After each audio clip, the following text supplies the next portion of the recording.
Olá, senhoras e senhores! Aqui é o Kuro, dessa vez finalmente trazendo o vídeo que eu prometi sobre os capítulos que foram pulados na adaptação da segunda temporada de 100 Namoradas que Te Amo Muito.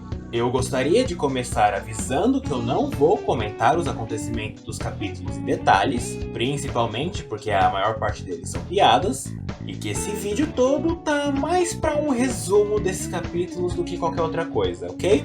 Beleza. Então, agora com a explicação fora do caminho, bora começar. Entre os acontecimentos da primeira e segunda metade do episódio 3, nós originalmente tínhamos os eventos do capítulo 29, intitulado A Grande Aventura de Pentarou. O capítulo começa com um horóscopo para as pessoas de Ares, dizendo que o dia será tão bom para eles que eles podem até morrer de tanta bondade, com uma chance grande deles ganharem muito dinheiro e um beijo de pura felicidade, e que o item da sorte do dia é uma decoração de ave não voadora. E daí, a gente corta para a vice-diretora da escola tentando capturar um avestruz por ser de Ares. A gente então retorna pro terraço de sempre, com a Kusuri revelando também ser de Ares depois de um Rentaro de sunguinha ter perguntado o signo dela.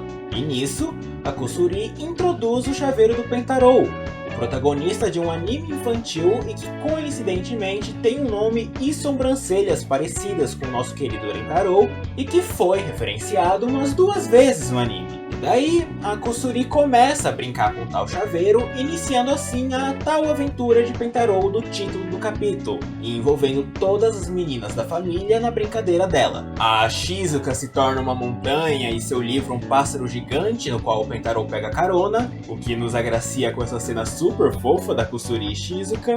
Os peitos da Hakari viram uma montanha macia que amortece a queda do pinguim e que ele deve descer, com a Hakari sendo a pervertida que é, ficando toda assanhadinha, imaginando o Rentaro no lugar do Pentarou, e a Karane vira o monstro que raptou a princesa e deve ser derrotado, com a Kusuri se dizendo ser uma gênia da lâmpada e tentando barra falhando em derrotar a Karane. Com essa derrota em mente, Pentarou deve então ir em busca da ajuda da administradora do mundo, Mãe Ai-san. Para isso, ele precisará pegar carona com a gênia Kurumi, tendo em vista que a gênia Kusuri foi derrotada. Depois de tentar forçar a Kurumi a comer um chaveiro e dar uma bala para ela, a Kusuri monta na Kurumi que a leva até a Nano, que é a suposta mãe Ai-san, e que lhe dá a simples instrução de acertar a artéria carótica da Karane em prol de derrotá-la. Isso resulta nessa outra cena super fofa da Karane rindo de cócegas que a Kusuri está fazendo nela, a Kusuri mais uma vez falhando em derrotar a Karane e se transformando na sua versão adulta, que nem uma Mahou Shoujo, e finalmente vencendo ao sufocá-la em seus peitos. Só que aí,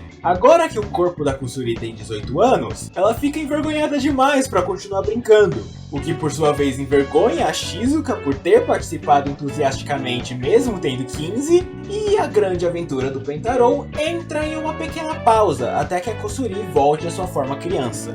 Depois que isso acontece, a Hahari então toma a forma da princesa salva da terrível Karane e recompensa o Pentarou, pedindo para Mei, que só entraria na família no próximo capítulo, para trazer uma maleta cheia de dinheiro para ele.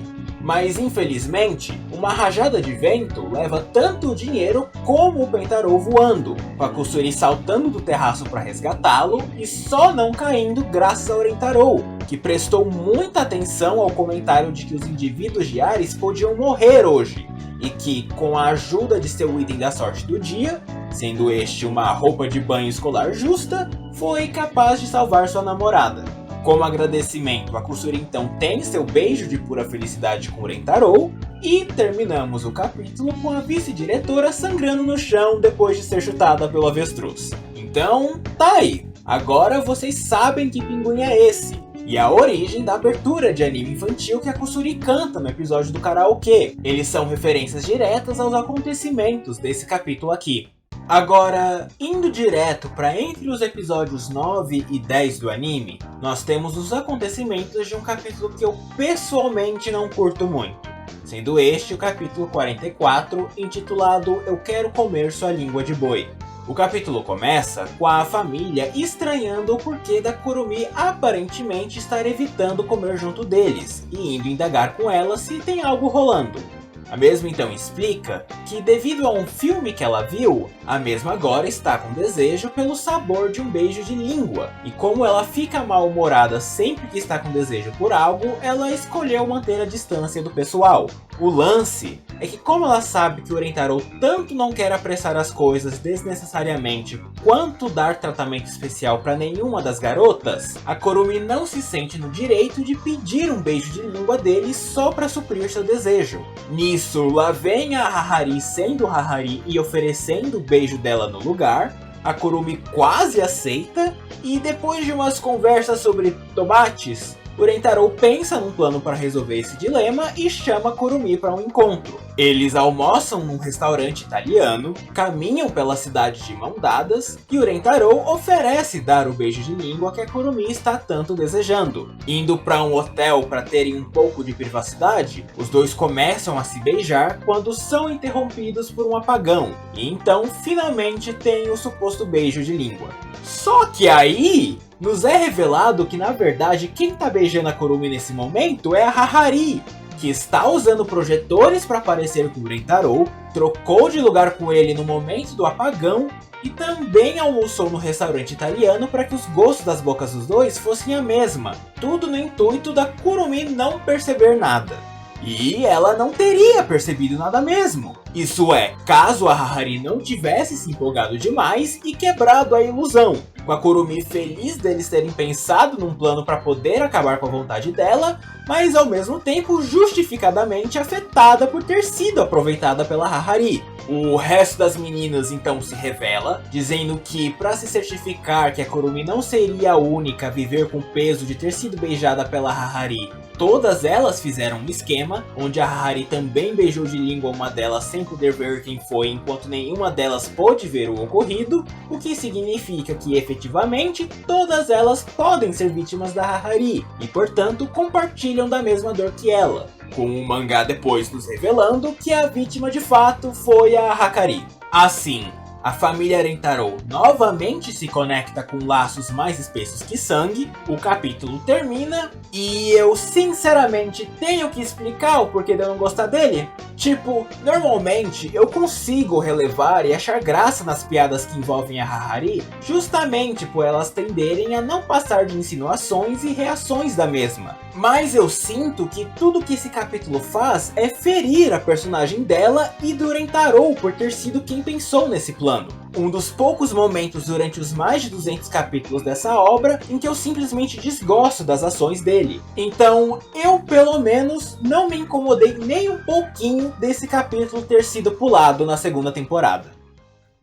Mas enfim, por último, entre os episódios 10 e 11, nós temos o capítulo 47, intitulado A Melancolia de uma Certa Maid.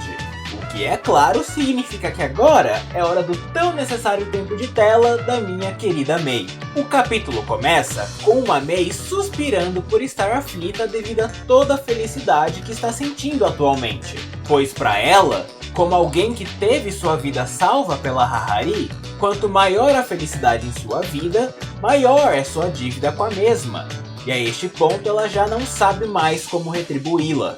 Tendo isso em mente, o Rentaro sugere que a Mei dê um presente para Hahari, e os dois saem num encontro para comprá-lo. Nós então seguimos eles conforme o Rentaro tenta impedir a Mei de comprar apartamentos para Hahari. Os dois entram num loop infinito onde o Rentaro sugere uma roupa para Hahari, a Mei fica encantada com a Hahari na sua imaginação e o Rentaro fica encantado com a Mei encantada, com até a gerente da loja entrando no meio. E, depois de mais encantos e do Rentaro dissuadindo a Mei de vender seus órgãos, a Mei finalmente consegue achar um presente e compra um lenço bélgico para Hahari. Só que aí, uma criança que, por incrível que pareça, aparece diversas vezes no futuro, acaba acidentalmente derrubando o sorvete no lenço e o estragando, e para se desculpar, oferece a sua vida em troca.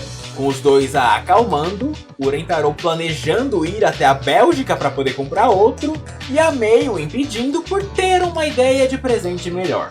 A gente corta para a mansão das Hanazonos, E o presente no final das contas acaba sendo o próprio Rentaro, que topou em ser totalmente da Hahari por 1 hora. Hahari, sendo Hahari, parte imediatamente para despir ele, se depara com o cinto de castidade do Astro Boy e, não podendo fazer nada excitante com o Rentaro, parte para a segunda melhor coisa possível, um show de cosplay do Rentaro com roupas femininas. Depois dessa hora incrível e vários litros de sangue perdidos, a Hahari então agradece o presente da Mei, pede por um beijo da mesma, a Mei aceita e o beijo quase rola, mas acaba sendo interrompido pela Mei vomitando sangue devido à culpa que sente da mera ideia de tocar os lábios de sua mestra. Nisso, a Mei revela que também comprou uma estátua como presente pro Rentaro, que aliás foi referenciado na opening quando a Mei ainda não era inclusa, e o capítulo termina com os dois se beijando, enquanto a Hahari os admira. Um capítulo muito bacana, na minha opinião, que serve para dar foco para uma personagem que muitas vezes só auxilia outras personagens no fundo a maior parte do tempo, e que portanto não consegue brilhar tanto quanto elas normalmente. E tá aí! Esses foram os 3 capítulos cortados do anime na adaptação da segunda temporada. Pessoalmente, tendo em vista coisas como o conteúdo deles, o ritmo da adaptação do anime e o ponto onde o estúdio Bifuri quis terminar a temporada, eu mais do que entendo por que esses 3 capítulos especificamente foram cortados em prol de tempo. E até agradeço pela falta do capítulo 44 no anime, mas vou mentir não, o corte do capítulo da Mei ainda me deixa triste.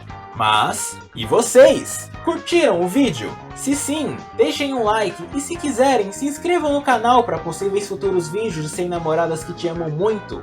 Comentem aí embaixo as suas impressões e opiniões sobre o episódio. Mantenham-se hidratados e eu vejo vocês num próximo vídeo. Bye bye!